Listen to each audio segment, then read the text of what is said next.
4 yaşındaki Damien nefes nefese anaokulundaki sınıfına girer. Küçük çocuk kanlar içerisindedir ve büyük bir panikle öğretmenine büyükannesiyle büyük babasının eridiğini söyler. Zavallı çocuk büyükannesi ve büyük babasının kanlar içerisindeki cesetlerini görünce eridiklerini düşünecek kadar küçüktür. Öğretmen hemen yaralı olup olmadığını anlamak için minik Damien'in vücudunu kontrol eder. Çocuğun yaralı olmadığından emin olan öğretmen 911 acil yardım hattını arar ve durumu bildirir. Polisler Damon'ın evine giderken eş zamanlı olarak bir dedektif de anaokuluna gelir ve Damon'ın güvenliğini sağlar. 4 yaşındaki Damien daha sonra bu dedektife o gece evlerinde yeşil bir ejderha gördüğünü söyleyecektir. Küçük çocuğun yaşadığı eve giden dedektifler yolunda gitmeyen bir şeyler olduğunu hemen anlar. Evde derin bir sessizlik vardır ve bodruma inen kapının açık olduğunu fark ederler. Üst kata çıktıklarında aynı yatakta yan yana bir erkek bir de kadın cesedi bulurlar. Bu cesetler Damon'ın büyük babası ve büyük annesi olan 52 yaşındaki Jack ve 55 yaşındaki Linda Myers'a aittir. Bugün sizlere Jack ve Linda Myers'ı kimin, neden ve nasıl öldürdüğünü en ince ayrıntılarıyla adım adım anlatmaya çalışacağım. Bu vaka iyi bir olay yeri incelemenin ve kriminal araştırma tekniklerinin önemini çok iyi temsil etmektedir.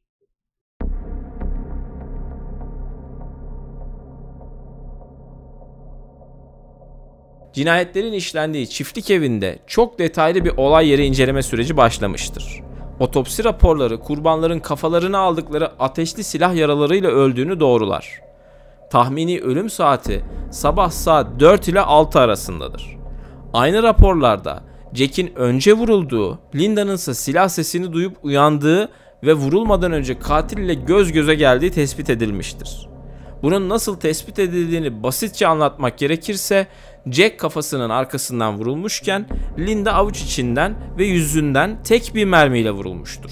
Bu çok spesifik bir yaradır ve bize kurbanın kendini korumak için refleks olarak elini katile doğru kaldırdığını göstermektedir.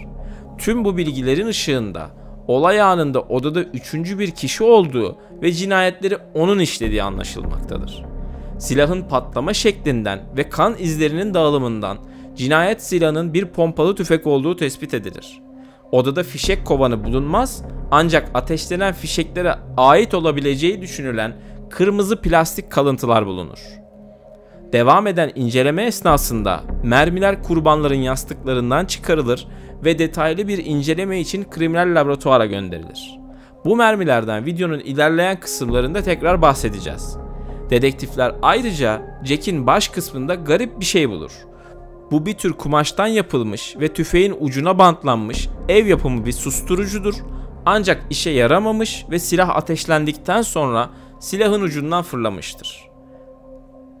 Tüm çiftliği karış karış inceleyen dedektifler bodrum penceresinin dışarıdan söküldüğünü ve telefon hattının kesildiğini tespit eder. Katil bodrumun penceresini sökmüş, telefon hattını kesmiş ve içeri girmiştir. Dedektifler ayrıca pencerenin önünde katile ait olduğunu düşündükleri ayakkabı izleri tespit eder. İlk aşamada bunun bir soygun olduğu düşünülmektedir. Ancak evde bulunan yüksek miktarda nakit para ve mücevherler bu ihtimali ortadan kaldırır. Üst katı inceleyen olay yeri ekipleri korkunç bir keşifte bulunur. 4 yaşındaki Damon'ın yatak örtüsünde kan damlaları bulunmuştur. Bu tek bir anlama gelmektedir. Katil Jack ve Linda'yı vurduktan sonra çocuğun odasına girmiştir. Akıllarda tek bir soru vardır. Damien katili görmüş olabilir mi? 2 kişinin öldürüldüğü evden canlı çıkan ve olayın tek görgü tanığı olan Damien'in güvenliğinden endişe eden dedektifler onu kendi gözetimleri altına alır. Bu prosedür çocukların can güvenliğinin olmadığı durumlarda uygulanmaktadır ve polis olayı çözene kadar ebeveynleri de dahil olmak üzere hiç kimseye çocuğun nerede olduğu bilgisini vermez. Küçük çocuğun yaşananları hatırlaması için dedektifler özel bir yöntem kullanır. Oyuncak figürler ve oyuncak bir ev kullanarak o geceyi bir oyun gibi Damien ile canlandırırlar. Damien önce yatakları ve mobilyaları, daha sonra da oyuncak figürleri evdeki yerlerine yerleştirir. Büyükannesi ve büyük babasının figürlerini yataklarında yan yana yatırır. Kendi figürünü ise odasındaki yatağına koyar. Ancak Damien bir karakterden daha bahseder ve bu karakter için hiçbir figürü kullanmaz. Beraber oyun oynadığı dedektife "Çabuk kapat gözlerini, yeşil ejderha geliyor" der. Küçük çocuk o gece odasının kapısında yeşil bir ejderha görmüş ve korkuyla gözlerini kapatmıştır. Yatağının içinde korkuyla bekleyen Damien gözlerini tekrar açtığında yeşil ejderha gitmiştir. Bu tür davalarda suçu ve suç mahallini iyi analiz ederek şüphelinin profilini çıkartmak son derece önemlidir. Gelin biz de tıpkı dedektiflerin yaptığı gibi amatörce bir katil profili oluşturmaya çalışalım. Evde bulunan yüksek miktarda nakit para ve değerli eşyalar bize bunun bir soygun olmadığını gösteriyor. Demek ki bu biraz daha kişisel bir cinayet. Yani katil Jack ve Linda ile problemi olan biri olabilir. Olay yerinde fişek kovanı bulunmadığı için ve ev yapımı bir susturucu kullanıldığı için katilin cinayetleri önceden planladığı kesin. Ayrıca bodrum penceresini sökerek eve rahatça girmiş. Bu da bize katilin evi daha önceden bilen biri olma ihtimalinin oldukça yüksek olduğunu gösteriyor. Dikkat etmemiz gereken bir diğer detaysa katilin 4 yaşındaki Damien'in odasına girmiş, yatağının kenarına kadar gelmiş ancak küçük çocuğu öldürmemiş olması. Buradan birkaç farklı sonuç çıkartabiliriz. Katil çocuğu tanıyan biri olabilir ya da katilin de Damien yaşlarında bir çocuğu ya da çocukları olabilir. Tabii bir de yeşil ejderha meselesi var. Küçük çocuk yeşil bir mont ya da yağmurluk giyen birini yeşil bir ejderhaya benzetmiş olabilir. Elbette bunlar parmak izi ya da DNA gibi kanıtlar olmadan yalnızca suçun işleniş şekliyle yürütebileceğimiz fikirler. Çizdiğimiz profilin aksine yoldan geçen rastgele biri de içeri girip bu iki insanı öldürmüş olabilir. Ancak bunun yaşanma ihtimali çok daha düşüktür. Soruşturmanın devamında yaşananlar, yeni kanıtlar ve görgü tanıklarının ifadelerinden önce olaya dahil olan karakterleri daha iyi tanımak için Jack ve Linda'nın hayatlarını daha yakından inceleyelim. Jack ve Linda çifti 7 yıl beraber yaşadıktan sonra evlenme kararı almış ve 1996 yılında arkadaşlarının ve ailelerinin katıldığı bir törenle evlenmiştir. 45 yaşındaki Jack ve 48 yaşındaki Linda daha önceden birer kez evlenmiş ve çocuk sahibi olmuşlardır. Hayatlarının ikinci baharını beraber yaşayan çift son derece mutludur ve herkes tarafından sevilmektedir. Yaşadıkları çiftlik evinde torunları ve çocuklarıyla sık sık mangal partileri yapıp ailece keyifli zaman geçirmektedirler. Bu kompleks aile yapısını daha rahat anlatabilmek için bu görseli hazırladım. Önce daha basit olan Jack'in kısmından başlayalım. Jack bir evlilik yapmış ve 2 erkek çocuk babası olmuştur. Büyük oğlu Travis, küçük oğlu ise Greg'dir. Ancak bu evlilik yürümez ve bir süre sonra eşiyle yollarını ayırır. Linda da tıpkı Jack gibi önceden bir evlilik yapmış ve 3 kız çocuk sahibi olmuştur. Linda'nın Kim adındaki kızı da bir kız çocuk sahibi olur ancak evliliğini yürütemez ve o da eşinden ayrılır. Linda'nın Amber adındaki torunu henüz 14 yaşındayken liseyi bile bitirmeden hamile kalır ve Damien adındaki oğlunu dünyaya getirir. Fakat Amber da Andrew adındaki erkek arkadaşından kısa süre sonra ayrılır. Aranızda kırmızı X işaretlerini merak edenler olabilir. Bu karmaşık aile kompleksini sadeleştirebilmek için hikayede önemi olmayan karakterleri tamamen göz ardı ettim. Bu soy ağacının daha sadeleştirilmiş hali ise şöyle gözüküyor. Linda ve Jack 1996 yılında evlendikleri sırada 18 yaşında olan Jack'in küçük oğlu Greg ile beraber 7 yıldır çiftlik evinde yaşamaktadır. Jack'in büyük oğlu Travis ise ebeveynleri ayrılırken annesiyle Arizona'ya gitmiştir. Babasının yeni bir aile kurmasından hoşlanmayan Travis düğüne bile gelmez. Çiftlik evinde tüm aile düğünden önce de olduğu gibi eğlenmektedir. Sık sık bir araya gelip çiftlikte zaman geçirirler. Tüm bu aile bireyleri kaynaşmış ve yıllar boyunca aralarındaki bağları daha da güçlendirmiştir. Linda'nın kızları ve Greg çok yakınlardır. Ancak Linda ve kızları Jack'in büyük oğlu Travis'le hiç tanışmamıştır. Birkaç yıl sonra liseyi bitiren Greg, kız arkadaşıyla evlilik kararı alır ve çiftlikten ayrılarak kendi yuvasını kurar. Amber içinse durum çok daha karmaşıktır. 1998 yılının Ocak ayında henüz 14 yaşındayken hamile olduğunu öğrenir. Ancak Amber'ın erkek arkadaşıyla olan ilişkisi doğumdan kısa süre sonra sonlanır. Henüz liseyi bile bitirmemiş olan Amber, minik Damien'e bakabilecek durumda değildir. O esnada kendi hayatını yoluna koymaya çalışan annesi de çalkantılı bir zamandan geçmektedir. Durumun zorluğunun farkında olan Jack ve Linda, Amber'a liseyi bitirip kendi hayatını kurana kadar Damien'e bakmayı teklif eder. Ve böylece minik Damien, büyük annesi ve büyük babasıyla yaşamaya başlar. Bu karmaşık aile yapısını inceledikten sonra zamanı biraz ileri saralım. 2003. Jack ve Linda son derece mutlu bir şekilde minik Damien ile beraber çiftlikte hayatlarının ikinci baharını yaşamaktadır. Greg çiftlikten ayrılalı 8 yıl olmuştur, ancak hem maddi hem de manevi problemlerle başı beladadır. İşten atılan Greg'in borçları yüzünden banka tarafından evine el konulmuştur. Ayrıca eşi de evi terk etmiş ve boşanma sürecini başlatmıştır. Amber içinse durum iyiye gitmektedir. Liseyi bitirip yeni bir ilişkiye başlamış ve erkek arkadaşıyla evlenip 4 yaşındaki oğlu Damien'ı yanına almayı planlamaktadır. Jack'in büyük oğlu Travis ise Arizona'da kendi hayatına devam etmektedir. Araları hiç de iyi olmayan Jack ve Travis en son 7 yıl önce görüşmüştür. Soruşturmanın devamında yaşananlar, yeni kanıtlar ve yeni şüphelilere geçmeden önce olay günü yaşananlara bir de Damien'in perspektifinden bakalım, daha sonra da elimizdeki kanıtları ve suçlu profilini hatırlayalım. 27 Mart 2003. Saat sabah 8:45.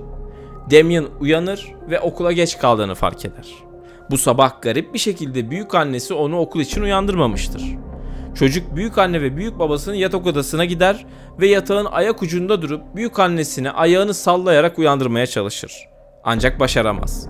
Yatağın başucuna gider fakat büyük annesine baktığında yüzünün tanınmayacak halde olduğunu görür. Daha sonra büyük babası Jack'i uyandırmaya çalışır ancak bunu da başaramaz. Korku içinde komodinin üzerinden birkaç peçete alır ve çaresizce büyük annesi ve büyük babasının yüzündeki kanları siler. Fakat bunun işe yaramadığını, yolunda gitmeyen bir şeyler olduğunu anlamıştır. Alt kata inip telefondan 911 acil yardım hattını aramayı dener. Ancak telefon çalışmaz. Çünkü katil eve girerken telefon hattını kesmiştir. Bir şekilde yardım çağırması gerektiğini düşünen Damien botlarını giyer ve pijamalarıyla 2 kilometre uzaktaki okuluna kadar koşar. Açıkçası 4 yaşında olduğunu göz önüne alınca Damien'in yaptıkları inanılmaz. 911'i aramayı denemesi, koşarak okulunu bulabiliyor olması ne kadar zeki bir çocuk olduğunu gösteriyor.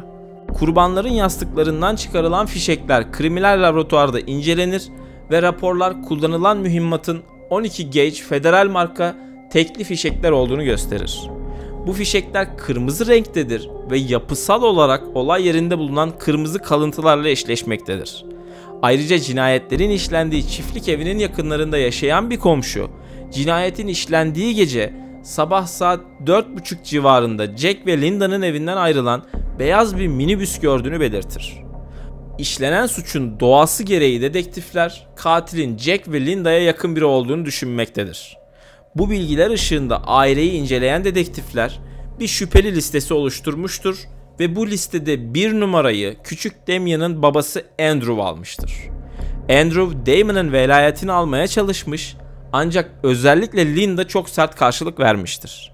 Çocuğun Jack ve Linda ile daha sağlıklı bir aile ortamına sahip olacağını düşünen mahkeme, Damien'in velayetini babası olan Andrew'a vermemiştir. Andrew'un bu sebepten ötürü cinayetleri işlemiş olabileceğini düşünen dedektifler, kısa bir araştırmadan sonra Andrew'un cinayet anında yüzlerce kilometre uzakta başka bir eyalette olduğunu tespit eder ve Andrew şüpheli listesinden çıkarılır.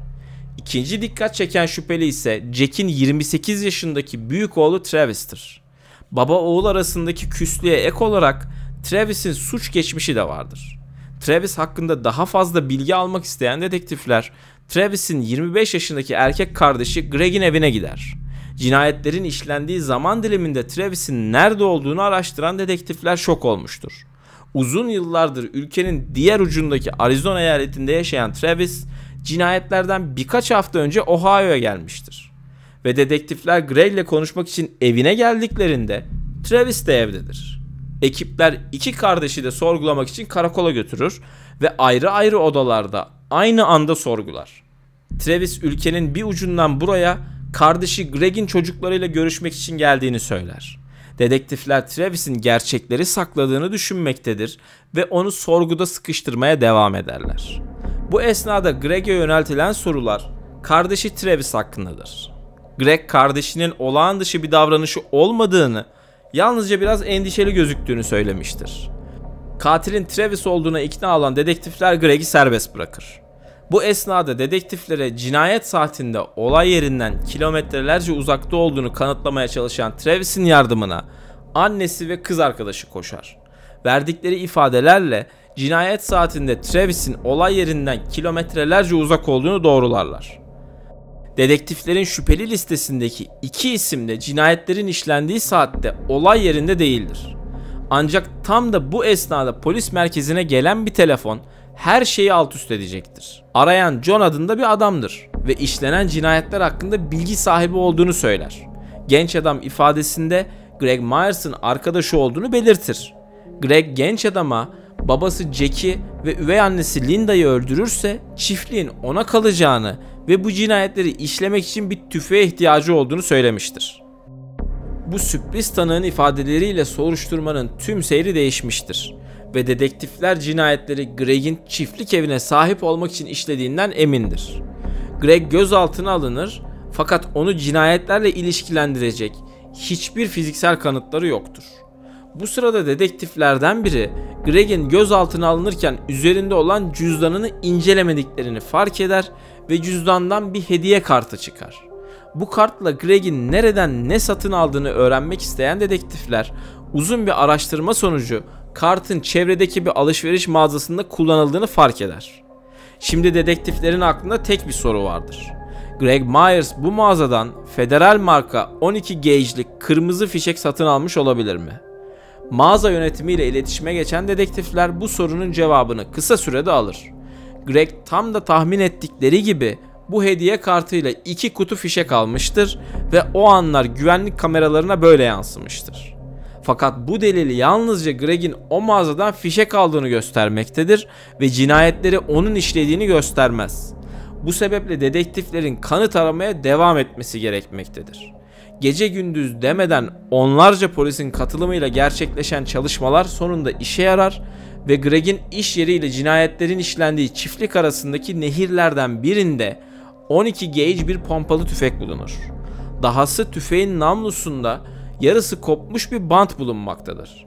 Bu bant kriminal laboratuvar tarafından incelenir ve olay yerinde bulunan el yapımı susturucuyu sabitlemek için kullanılan bantla eşleşir. Nehri aramaya devam eden ekipler bir de büyük boy çöp poşeti bulur. Bu poşet adeta Greg'in işlediği korkunç suçun kara kutusudur. İşte o poşetin içinden çıkan kanıtlar. Bir çift ayakkabı. Bu ayakkabılar olay yerinden alınan ayakkabı iziyle birebir eşleşir. 10 çift lateks eldiven. Jack ve Linda'yı öldüren fişeklere ait 2 adet boş kovan. Yeşil bir eşofman takımı ve belki de bu davayı bu kadar enteresan yapan yeşil yağmurluk. Bu yağmurluk küçük Damien'ın cinayetlerin işlendiği gece katili yeşil bir ejderha sanmasına sebep olan yağmurluktur. Fakat dedektiflerin çözmesi gereken büyük bir sorun vardır. Buldukları pompalı tüfeğin seri numarası silinmiştir ve ayakkabılar Greg'in ayaklarından 2 numara küçüktür. Normalden küçük ayakkabı giymek suçlular tarafından çok sık kullanılan bir aldatma yöntemidir. Dedektifler bir parmak izi ya da DNA olmadan bu kanıtları Greg Myers'la ilişkilendiremez. Tam da soruşturma çıkmaza girmişken kriminal laboratuvar bir kez daha dedektiflerin kurtarıcısı olur. Çeşitli kimyasallar ve özel teknikler kullanarak tüfeğin üzerindeki silinen 8 haneli seri numarasının 5 hanesini öğrenmeyi başarırlar. Greg'in silahın nereden bulduğunu anlamaya çalışan dedektifler telefon kayıtlarını incelemeye başlar. Kayıtlarda Greg'in yalnızca 2 kez görüştüğü bir numara dikkatlerini çeker. Daha sonra gazetelerdeki satılık silah ilanlarını inceleyen dedektifler ilanlardan birinde Greg'in 2 kez aradığı numarayı tespit eder. Satıcı ile görüşülür ve adamın tüfeğini Greg'e sattığı öğrenilir. Satıcı tüfeğin seri numarasını kaydetmiştir. Satıcının verdiği seri numarasıyla nehirden çıkarılan tüfeğin seri numarası birebir eşleşir. Artık Greg Myers'ın babası Jack ve üvey annesi Linda'yı öldürdüğü apaçık ortadadır. Fakat bunca kanıt bile Greg'i cinayet silahıyla ya da olay yeriyle ilişkilendiremez. Çaresizce bir DNA kalıntısı ya da parmak izi arayan kriminal laboratuvar dikkatini nehirden çıkarılan çöp poşetinin içindeki lateks eldivenlere çevirir. 10 çift lateks eldivenden bir çifti kullanılmıştır ancak parmak izi çok kolay kaybolan bir izdir. Bu poşetin akan bir nehir yatağında 6 gün boyunca suyun altında kaldığını göz önüne alınca bu eldivenlerden herhangi bir parmak izi elde etmeyi hayal etmek bile deliliktir. Ancak bilim her zaman her şeyi açıklayamaz ve kimi zaman laboratuvarlarda da mucizeler gerçekleşir. Kriminal laboratuvar inanılmaz bir şekilde eldivenlerden birinde parmak izi bulur. Bu iz katilin sağ işaret yani tetik parmağına aittir ve Greg Myers'ın parmak izi olduğu anlaşılır. İzin nasıl bozulmadığına dair bir de teorim var. Olayların yaşandığı gece Greg cinayetleri işlemeden hemen önce muhtemelen son derece gergin ve stresli bir haldeydi. Nabzı ve dakika başına solunumu artmış, vücudundaki adrenalin miktarı yükselmişti ve terliyordu. Eldivenleri takmadan hemen önce eliyle alnına ya da yüzünün bir kısmına dokundu ya da terini sildi. Daha sonra eldiveni taktı fakat cildinden parmak uçlarına yağ bulaşmıştı. Eve girdi, silahını doğrulttu ve tetiği çekti. Tam bu sırada oluşan baskıyla alnından parmak ucuna bulaşan yağ, parmak izinin eldivenin iç yüzeyinde bir kopyasının çıkmasına sebep oldu. 6 gün boyunca nehrin akan sularıyla yıkanan eldivenlerdeki diğer 9 parmağın izi silindi ancak bu yağ ve baskı tetik parmağındaki izin yok olmasına mucizevi bir şekilde engel oldu. Kanalımdaki 7 kişiyi öldüren seri katil Todd Kolep'i incelediğim videolarda eldiven ve parmak izleriyle ilgili daha fazla bilgi bulabilirsiniz. 2 bölümden oluşan belgeselin ilk bölümüne ekranınızın sağ üstündeki karttan ulaşabilirsiniz. Nisan 2004. Greg Myers, babası Jack ve üvey annesi Linda Myers'ı kasten öldürme suçundan yargılanır. Olay yerinin titizce incelenmesi ve kriminal laboratuvarın inanılmaz başarılarıyla elde edilen kanıtlar ışığında jüri yalnızca 8 saat gibi kısa bir sürede Greg Myers'ı 2 kez 1. derece cinayetten suçlu bulur ve hakim Greg'i şartlı tahliye ihtimali olmaksızın ömür boyu hapse mahkum eder. Aranızda bu vakada neden idam cezasının gündeme gelmediğini düşünenler olabilir. Bu konuda jüri bir açıklama yapmamış ama bana sorarsanız bunun sebebi Greg'in 4 yaşındaki Damien'a zarar vermemesi. Bugün sizlere elimden geldiğince Yeşil Ejderha'yı anlatmaya çalıştım. Değerli vaktinizi ayırıp izlediğiniz için teşekkür ederim. Bu tarz videolardan hoşlanıyorsanız kanalıma abone olabilir, yeni videolardan haberdar olmak için de bildirimleri açabilirsiniz. Bir sonraki videoda görüşmek üzere, hoşça kalın.